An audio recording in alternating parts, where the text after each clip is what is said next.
Aleluia. Amém? Vocês estão bem? A semana foi boa? Oi, mamãe que está me vendo. Te amo. Mamãe está me vendo. Aí ela escreveu para mim e falou assim: Sandra, suba com humildade. Ela sempre fala isso. Suba com humildade. Só fique feliz depois que você descer. Tá bom, mãezinha? Uma presbiteriana daquelas. Bem presbiteriana, sabe? Perguntou assim: o que é que você vai falar? Eu falei: assista.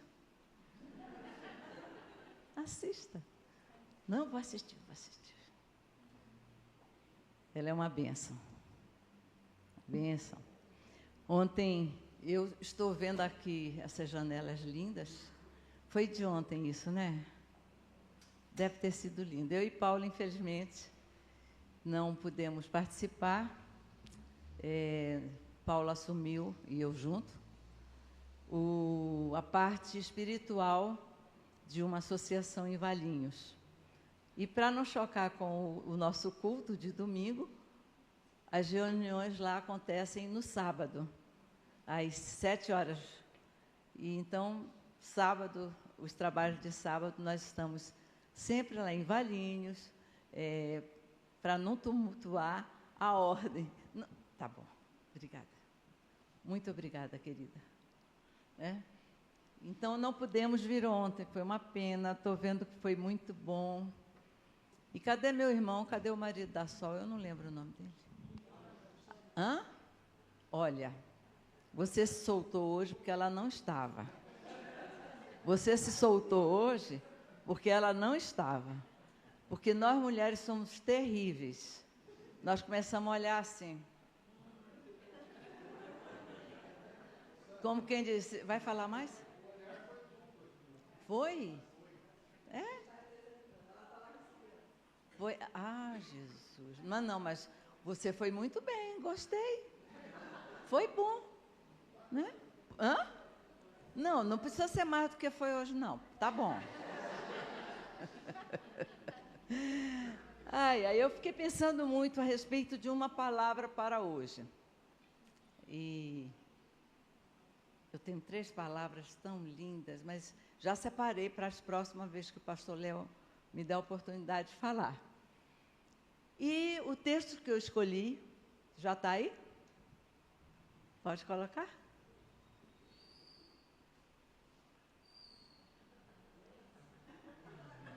Culto de casais. Olha que palavra boa.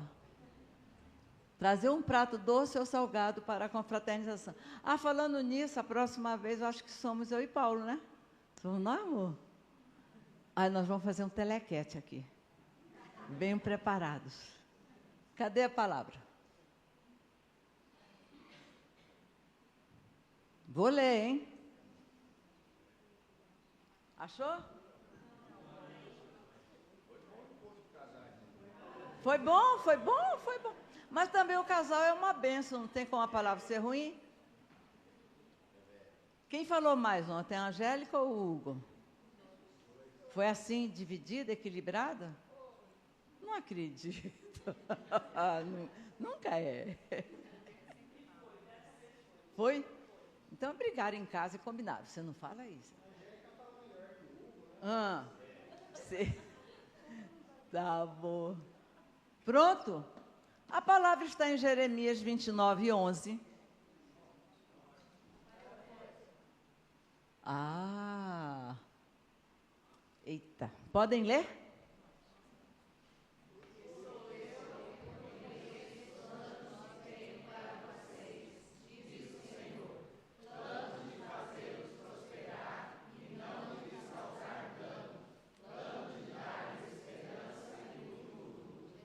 Essa versão é boa. Eu gosto mais da minha.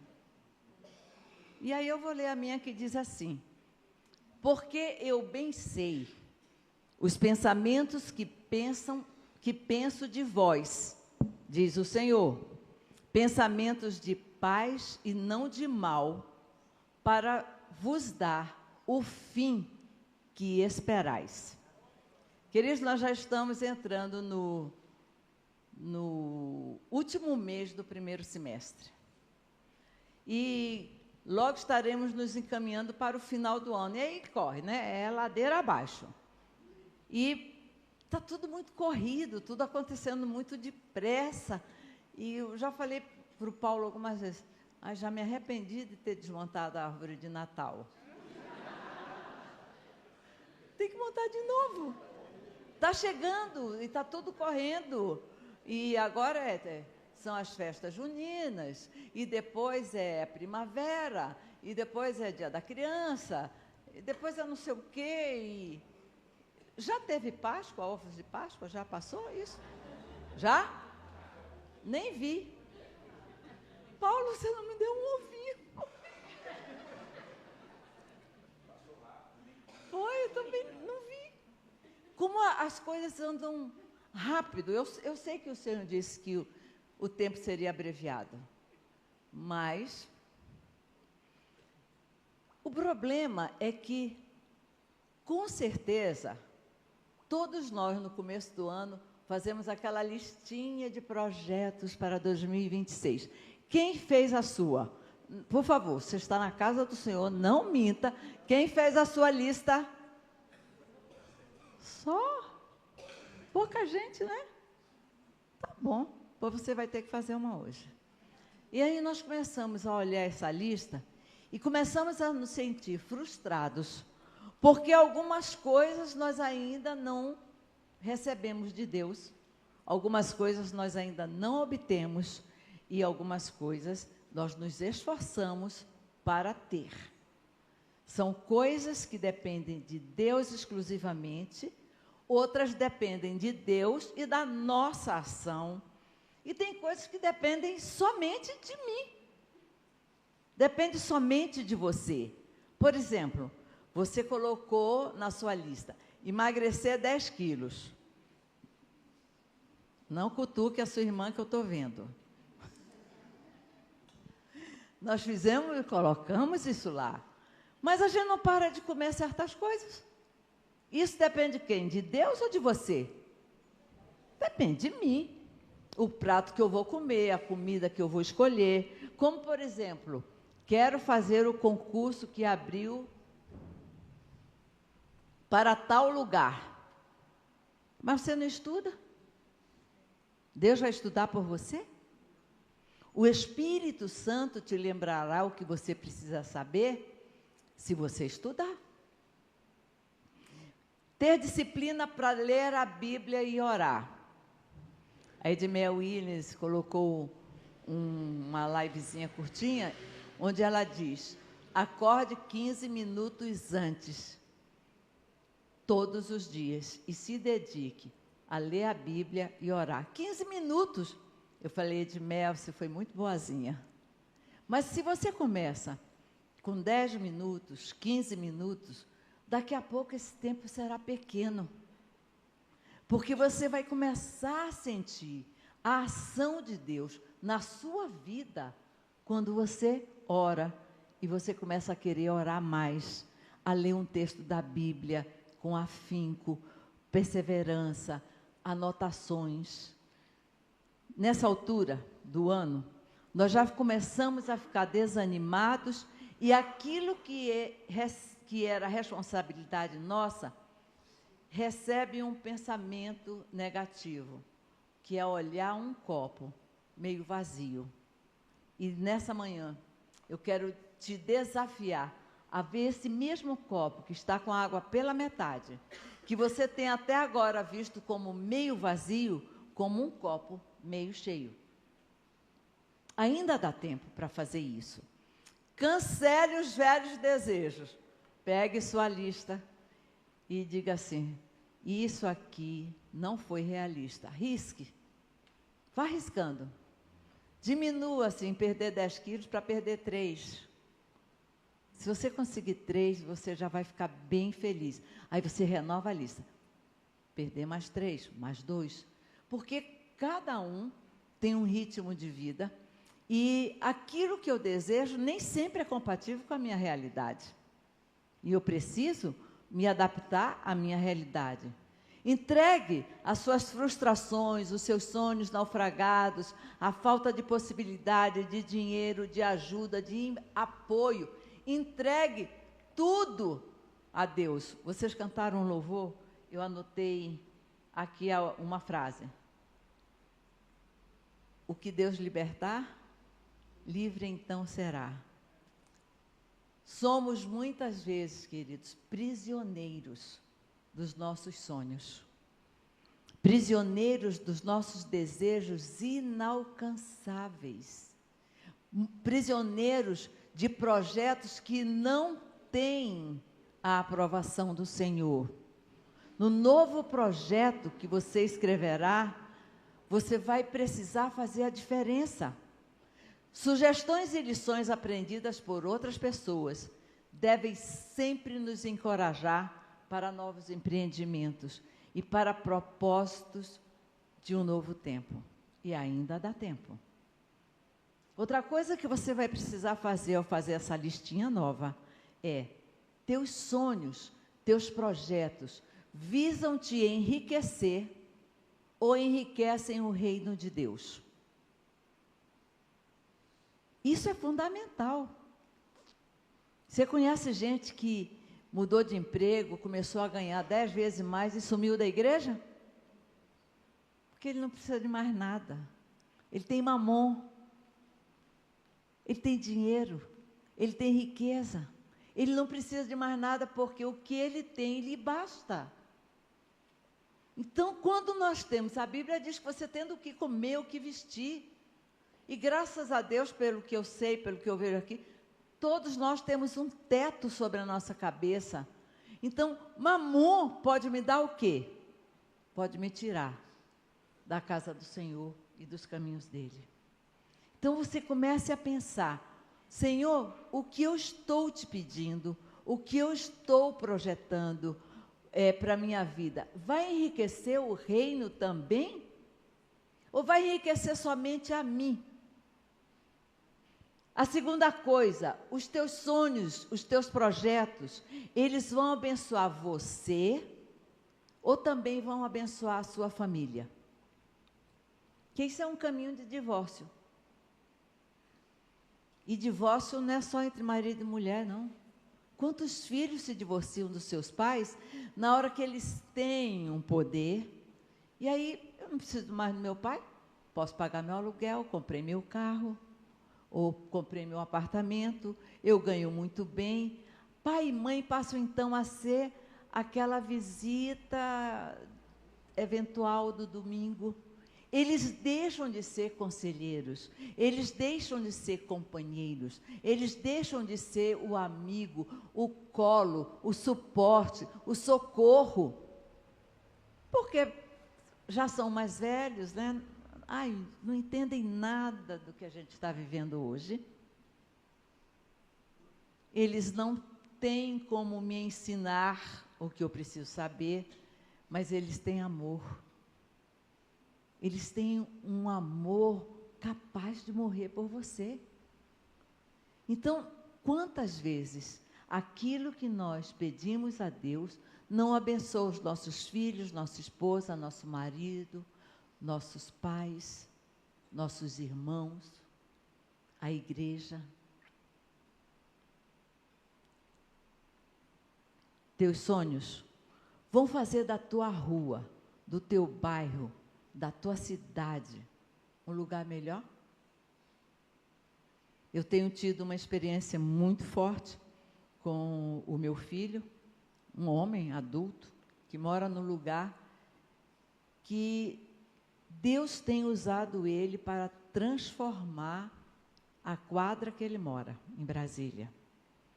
E ele está estendendo essa influência dele a um bosque, onde ele começou sozinho a fazer um mutirão de limpeza, e foi agregando outras pessoas, e foi agregando o serviço de limpeza através de uma vereadora, e foi agregando plantio de árvores.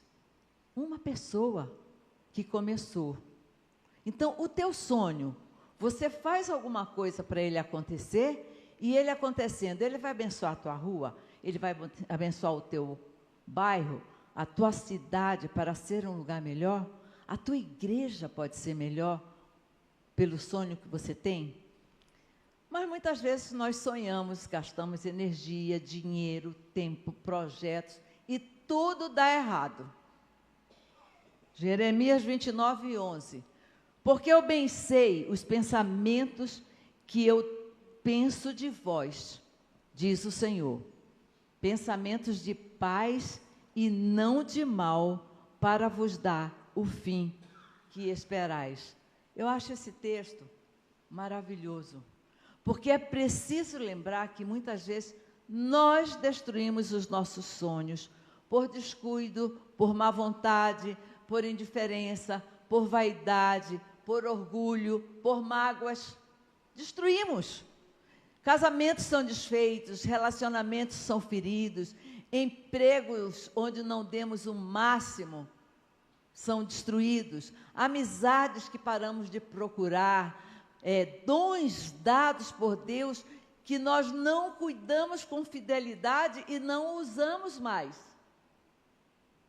E quantas outras coisas? Então, nós precisamos pensar como eu tenho destruído os sonhos que eu tenho, os sonhos que Deus colocou na minha vida, os sonhos que você já ouviu uma palavra que diz, vá, faça. Mas nós achamos às vezes que aquilo é pequeno. Eu queria estar aqui e eu estou aqui. E os pequenos começos não devem ser desprezados, diz o Senhor. Você não pode chegar no 10º degrau sem passar pelos 9 anteriores. Quantas vezes a gente quer pular? A gente quer começar no emprego ganhando 5.000. Que capacidade, que oportunidade, não teve, mas teve um de 2.000. Comece nele e seja aquilo que a Bíblia diz. Se você é excelente no que faz, você é colocado entre os príncipes. E a gente começando pequeno, fazendo com excelência, Deus vai nos elevando de forma sobrenatural. Deus vai nos elevando. E, às vezes, você pensa, eu fiz tudo direitinho, mas Deus tirou o chão de debaixo dos meus sonhos e eu me vi sem nada. O que eu devo pensar? E aí eu quero te contar uma história.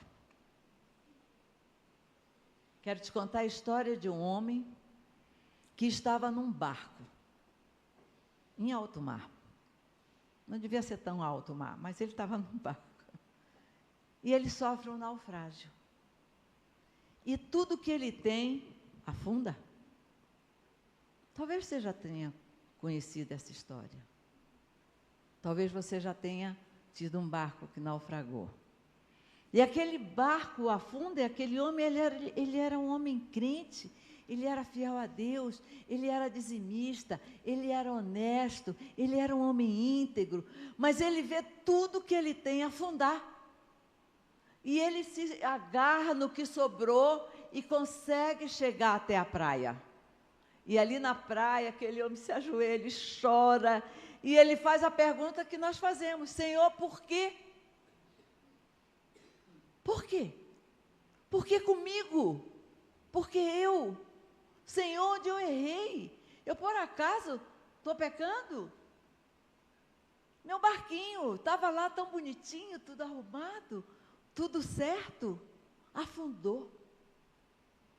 E ele ali chorando, ele na areia daquela praia, ele escolhe um lugarzinho e se aconchega, dorme.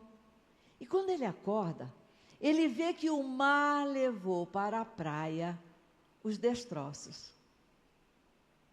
E ali tem um colchão velho, uma prateleira com alguma louça que sobrou, tem uns pratos, e tem também fotos, álbuns, histórias de vida. E ele olha para aqueles destroços e fala, o que é que eu vou fazer com isso? E no meio daquela luta, falando com Deus e chorando, Senhor, por quê? Ele esqueceu de fazer a pergunta principal. Senhor, para quê? Para quê? O Senhor permitiu que eu perdesse tudo, que tudo desse errado. Para que o Senhor permitiu esse naufrágio na minha vida, essa perda na minha vida, essa dor dolorosa, para eu viver com esse resto, com o que sobrou de um lar, de um emprego, de amizades, de família? Para quê? Ele esqueceu de fazer essa pergunta. E ele ficou no porquê. Olhando para trás. Por quê? O porquê, olha para trás. O para crer, para quê, olha para frente. E ele começa a viver naquela ilha solitária. Porque não esqueça, o naufrágio, o deserto, é sempre solitário. Eu posso até chorar com você um dia, mas não vou chorar todo dia com você, porque eu tenho a minha vida. Eu não estou no deserto. Eu até vou lembrar de você. Hoje eu falei uma coisa para a Sônia, lá na FA. Sônia, eu orei por você essa semana, mas foi só uma vez, tá? E ela riu, ela falou, mas foi bom. Eu falei, porque eu só lembrei uma vez. Imagina se eu vou ficar lembrando da Sônia todo dia, orar pela Sônia. Não, Sônia, mas uma vez. Eu falei, Senhor, eu tenho que valer para a semana inteira. Porque é assim que a gente é, gente. Esse compromisso, estarei orando por você. Ore logo na hora que você receber o pedido, porque você vai esquecer. Ninguém suporta deserto, ninguém suporta naufrágio, ninguém suporta essa coisa de andar com o náufrago, que tem só o resto, e que olha e se lamenta, e pega a panela de pressão e diz, fiz tanta feijoada nessa nessa panela de pressão. Meu irmão, você se livrou dessa feijoada, se livre, sabe? Vida nova. Compra o wok, vai fazer outra coisa, põe uma coisa diferente na sua vida. Mas não. Naquela floresta da beira-mar, ele começa a obter alimento, ele começa a obter segurança, faz uma cabaninha para ele, bonitinha, e ele vai vivendo, e todo dia ele ora, Senhor, eu vou ficar aqui até quando? Nesse deserto, ninguém vem me salvar. Será que ninguém está sentindo a minha falta? Será que ninguém vai mandar um socorro? Será que o Senhor não tem um anjo para vir aqui me pegar? A gente ora. E ele orava, e ele orava, e ele orava, e nada. Um belo dia, ele sai novamente para buscar comida, e quando ele volta, tudo o que ele possuía estava pegando fogo. Um incêndio, destruindo tudo que ele possuía. E aquele homem aí ele esqueceu que era crente. Ele se ajoelhou naquela areia e bradou aos céus, Senhor, que Deus é esse? Cadê a tua bondade? Cadê o teu socorro?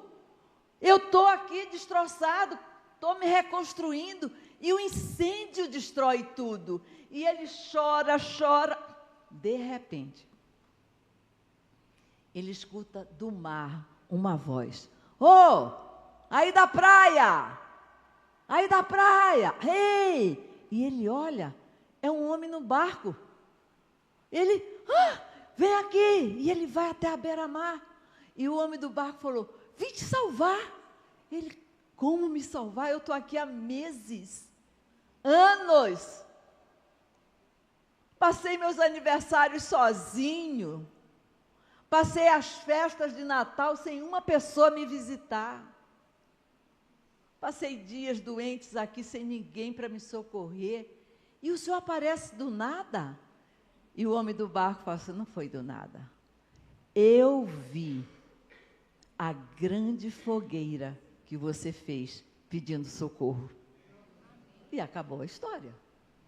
Certamente esse homem voltou, sei lá para onde, não sei o que é que ele fez com a vida dele, mas o que eu quero é te dizer que hoje Deus pode estar queimando alguma coisa na sua vida. E queimando, e Ele vai queimar até o fim. Porque só quando não tem mais nada para você se apegar, é que você constrói algo novo.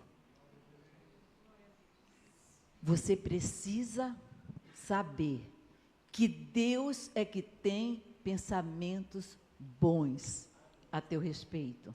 Pensamentos de paz e não pensamentos de mal, para te dar o fim que você deseja. O que é que você deseja?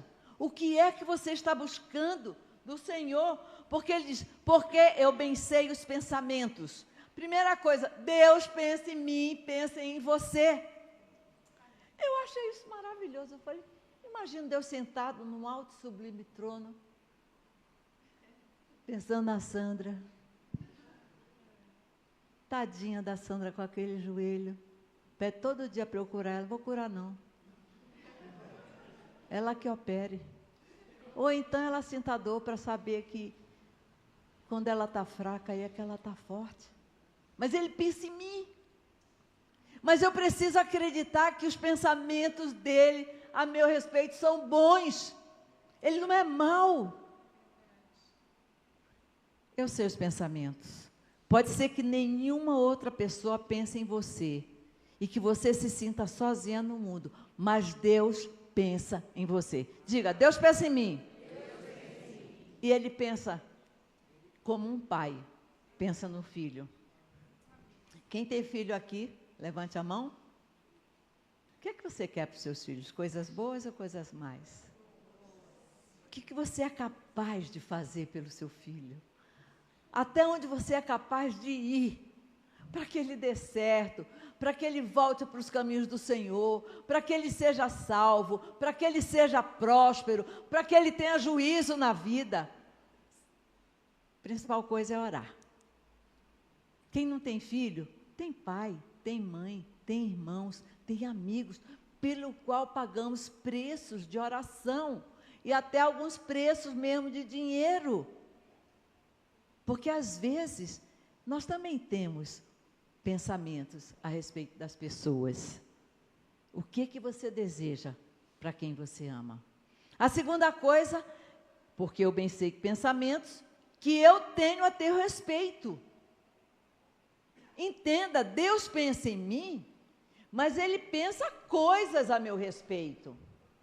Eu posso estar projetando alguma coisa e Deus olhando e fala assim, ô Sandrinha, não gaste tempo com isso não, porque o que eu tenho para você é ali.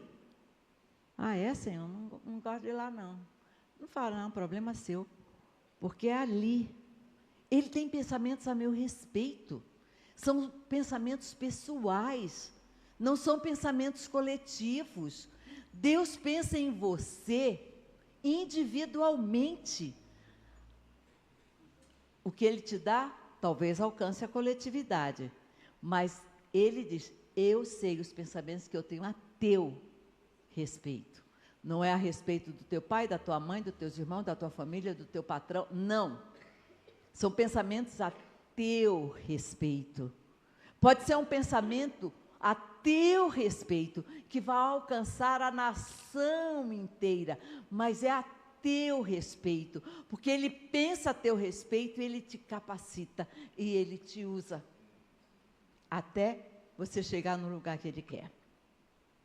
Os pensamentos a teu respeito, como um pai e uma mãe que conhece seu filho, sabe do que ele gosta, a comida, a roupa, os programas, as matérias da escola.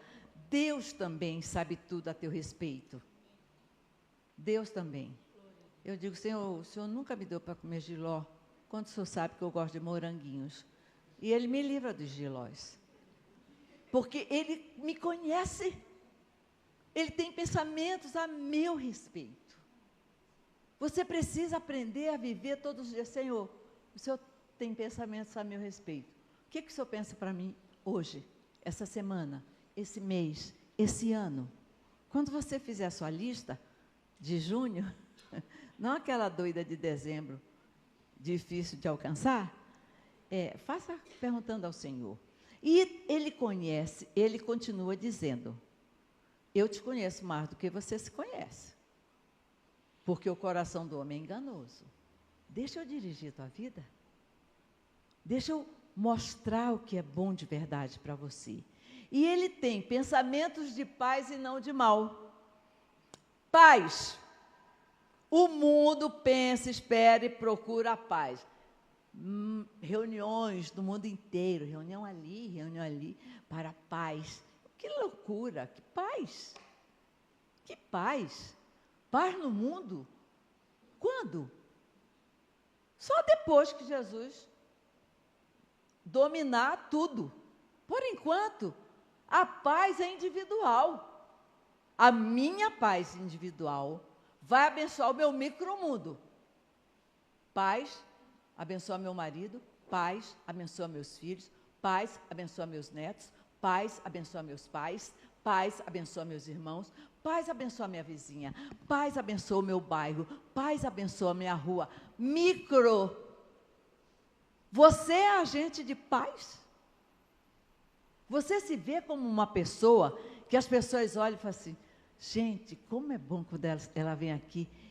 É uma paz tão grande, a paz.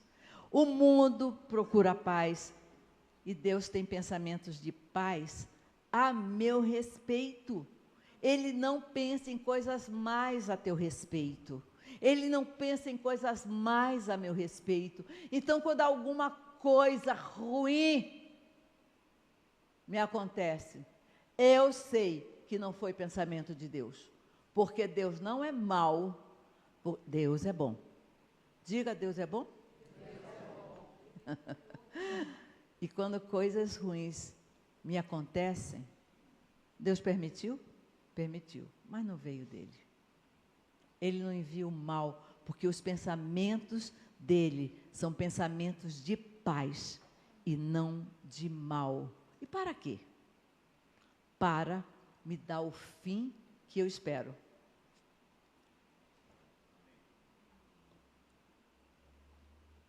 O que é que você espera? Essa hora é séria. O que é que você espera? Muitas mães esperam a conversão de seus filhos. Muitos maridos e esposas esperam a restauração de seus casamentos. Muito cidadão espera segurança, saúde.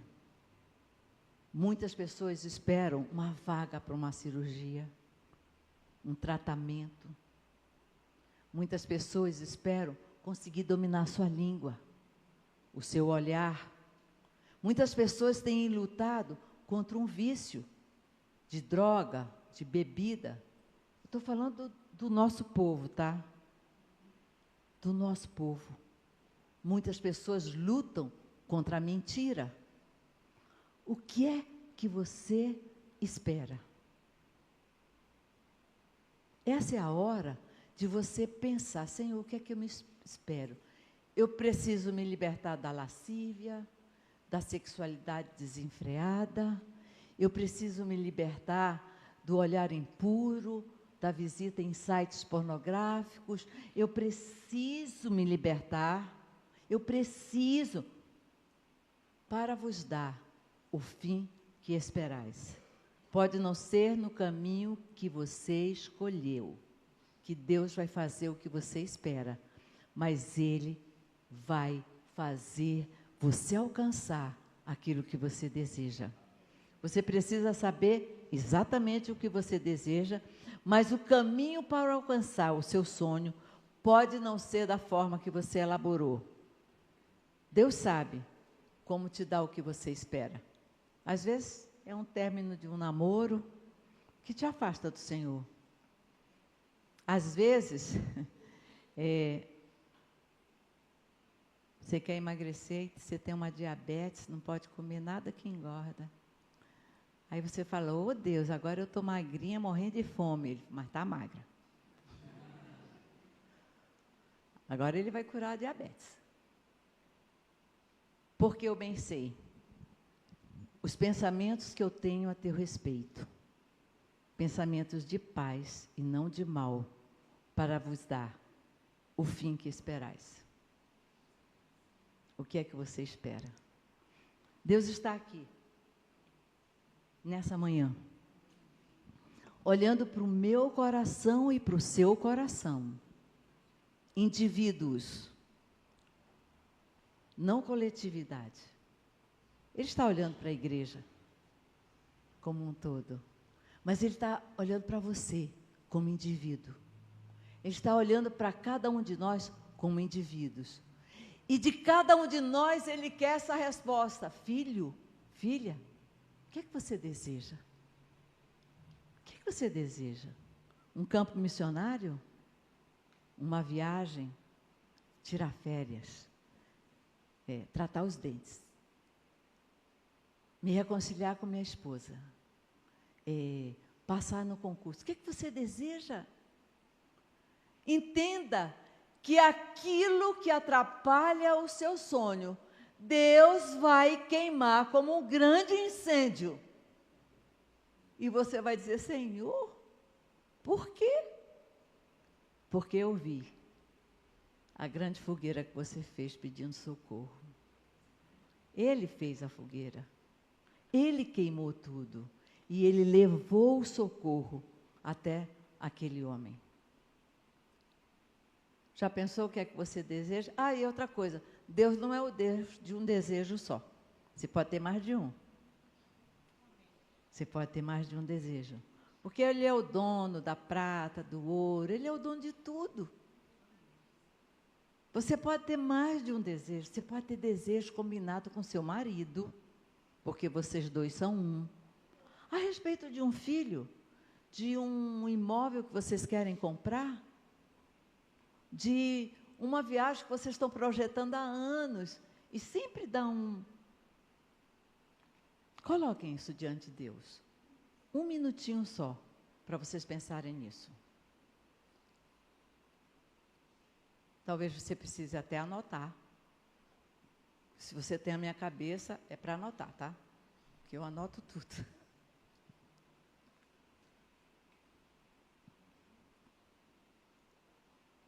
Pensaram?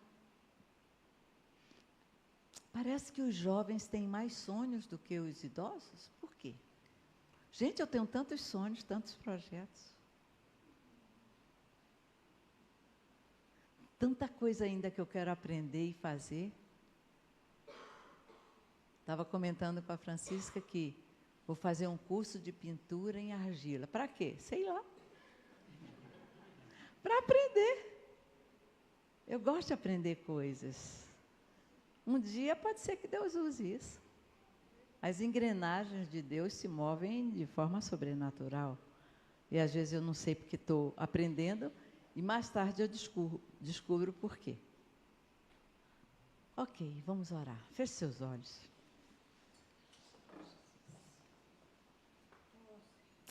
Pai, em nome de Jesus, em nome de Jesus Cristo, o teu Filho, nós estamos aqui, nesse local, suplicando, Senhor, a tua presença. O teu barquinho que vai chegando. Tem um louvorzinho que diz assim, vede cautelosamente vai o barquinho a vagar. Senhor, que o teu barquinho chega até a nossa praia deserta, com os nossos destroços que nós já estávamos construindo, todos queimados. E a gente gritando e suplicando, e reclamando, e não acreditando. Senhor, olha para as nossas vidas agora e manifesta o teu poder de forma sobrenatural. Que cada pessoa possa receber de ti agora a orientação, a palavra certa, que creia que o Senhor tem pensamentos a nosso respeito, pensamentos individuais, pessoais, pensamentos de paz e não de mal, para dar a cada um de nós o fim que nós esperamos. Senhor, que nós possamos sair daqui hoje cheios, Senhor, dessa certeza que o Senhor é Pai. E como Pai, muito melhor do que nós somos, o Senhor nos dá aquilo que nós desejamos. Nem sempre da nossa forma, do tamanho que queremos, mas o Senhor dá. Derrama sobre nós a Tua graça, a Tua paz, um bálsamo sobre as nossas vidas. E ajuda-nos, Senhor, a seguirmos caminhando como igreja, sendo também replicadores na vida dos outros, que nós tenhamos a respeito dos nossos, da nossa família, pensamentos de paz a respeito deles, pensamentos de paz e não de mal, para dar a cada um deles, maridos, filhos, parentes, aquilo que eles esperam. Que nós possamos replicar o Teu amor. Muito obrigada, Senhor, pela Tua presença entre nós. Guarda-nos, leva-nos em paz para os nossos lares. Em nome de Jesus Cristo. Amém. Amém, igreja?